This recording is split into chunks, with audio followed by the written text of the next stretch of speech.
Check this out, guys. New York City is now imposing a 30-day limit for migrant adults in shelters. It's a huge legal win for Eric Adams, the mayor of New York City. So what in the world is going on here?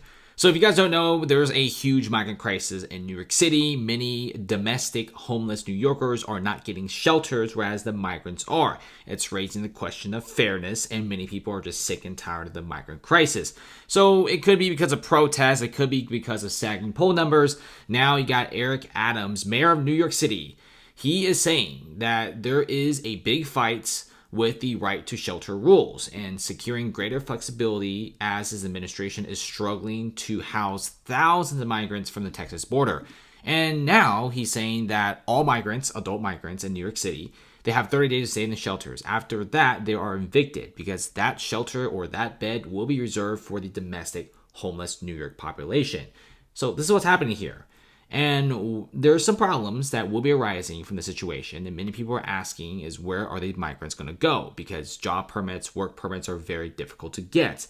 New York City is a very competitive job market. And yes, there's that job at the bodega, but you also have a lot of locals going for that as well. So about these migrants, what's going to happen? We don't really know. Evicted from the shelters, well, you're going to be sleeping on the streets.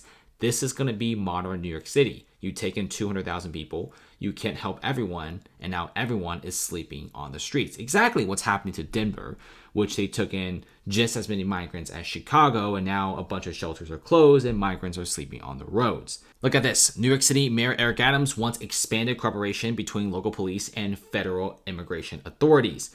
He also did a massive U-turn here, which is very surprising, even going on Fox News saying he's gotten an epiphany and says that he's absolutely done with all this crazy stuff. And Eric Adams saying that if you commit violent crimes in New York City as a migrant, you deserve to be deported.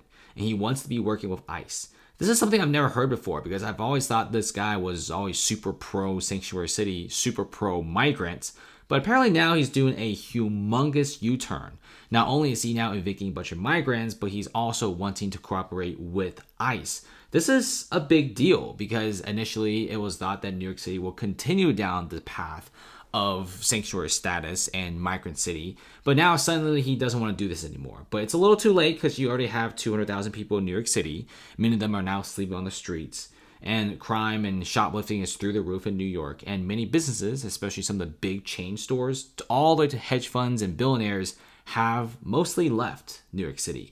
New York City is drying up. Competition is fierce. Why would you ever be in New York City when you could be in Miami? They are ready to reverse decades of sanctuary city policies, and they are not wanting to do this.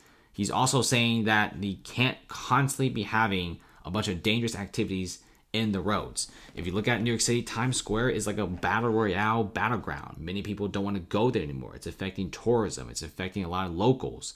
And many people just frankly cannot do the migrant city anymore. Another thing is it boils down to money because the migrant crisis is extremely expensive.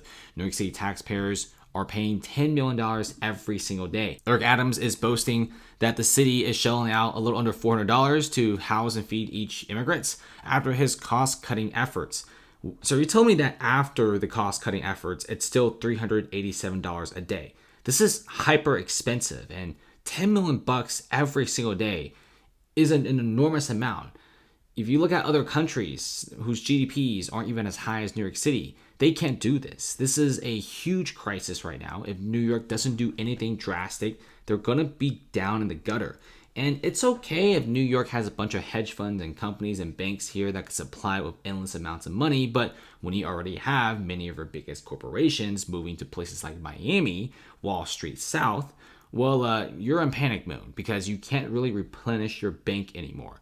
And so far, New York City, massive U-turn. I think they started to notice that they kind of screwed up. They took in way too many people. The migrant city and sanctuary status sound pretty awesome at first, but now after almost 2 years, when they look at their bank accounts, they start to see that money is running kind of low. And no wonder New York City is now imposing a huge limit on the immigrant crisis and the migrant shelters. Let's see what happens. I think personally, a bunch of migrants are just going to be sleeping on the streets, and it's going to be pretty sad for the locals and the migrants themselves. Thanks for watching, guys, and see you later.